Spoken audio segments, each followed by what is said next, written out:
Naniniwala po ang isang eksperto na malabo nang bumalik sa dating presyo ang produktong petrolyo kahit po matapos ang gera sa Middle East. Ayon kay Professor Aris Arugay, wala halos pinagkaiba sa COVID-19 pandemic ang epekto ng gera sa ating ekonomiya. Huwag na raw asahan na babalik pa sa 60 pesos kada litro ang presyo ng krudo dahil malabo na po itong mangyari.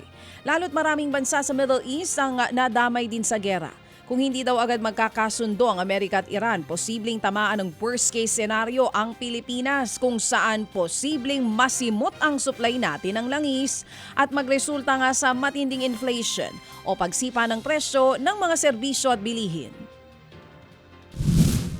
Yung impact ng Russia-Ukraine war sa atin, naalala nyo yun, no? Noong 2022, food inflation yun eh. So, ito matindi pa kasi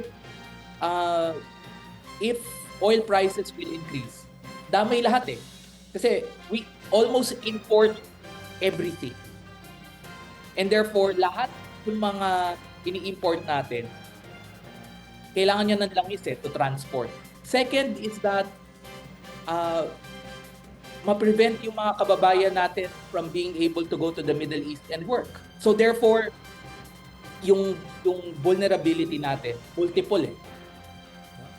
And therefore, I think the government needs to present concrete plans. Yan nga po ang tinig mga kapatid ni Professor Aris Arugay. Binanata naman ni Akbayan Party List Congressman Percy Sendanya ang pagpetisyon ni Vice President Sara Duterte na ipahinto sa Supreme Court ang impeachment proceedings sa Kamara. Ayon kay Sendanya, halatang desperado na ang Vice-Presidente. Dati nang sinabi ni VP Sara na handa siyang harapin ang mga aligasyon sa kanya sa tamang forum. Pero giit ng kongresista, malinaw na wala talagang balak ang Vice na sagutin ang mga paratang na ipinupukol sa kanya. Halatang halata raw kay VP Sara na ginagawa nito ang lahat para patagalin ang pagdinig dahil natatakot itong lumabas ang katotohanan. Ang Vice President nagipit sa Supreme Court talaga kumakapit. Confirmed, wala talaga siyang balak harapin itong kaso. Desperado na sila, natatakot na lumabas ang ebidensya, natatakot na lumabas ang katotohanan. Kasi alam ni VP Sara, paglabas ng ebidensya, wala na siyang takas. Yan po ang tinig ni Akbayan Party List Congressman Percy Sendanya. Samantala, abot po sa 1.8 billion pesos ang halagang naibigay kay dating DPWH engineer Bryce Hernandez mula po sa mga ghost project. Isiniwalat yan ng state witness na si Sally Santos sa kanyang pagharap sa Sandigan Bayan kahapon.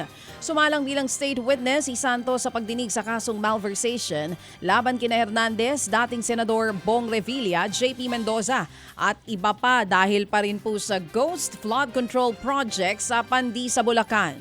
Isiniwalat ni Santos na ipinahihiram niya ang kanyang lisensya bilang contractor ng Sims Construction kay Hernandez. Ang kapalit, 3% ang makukuha niya bilang royalty fee sa mga proyekto mula sa DPWH. Ayon pa kay Santos, si Hernandez ang namimili at nagbibigay ng proyekto na makukuha ng Sims Construction.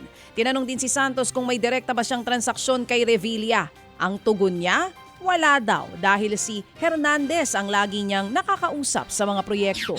Gituloy ng kampo ni Revilla, wala pa rin ebidensyang direktang nag-uugnay sa dating senador sa nasabing ghost projects. Mga kapatid, para sa iba pang mga balita at impormasyon, sundan niyo po kami sa X, Instagram, Facebook at syempre sa TikTok, True Network PH. Mag-subscribe din po kayo sa aming YouTube channel, True Network. May website din po tayo, truenetwork.ph. At pwede nyo rin po kaming mapanood sa Channel 19 ng aming True FM TV. Lagi pa rin makinig sa radyo dito po sa 105.9 True FM dahil dito, laging true sa'yo, kapatid. Ito tayo sa totoo, tunay at tapat.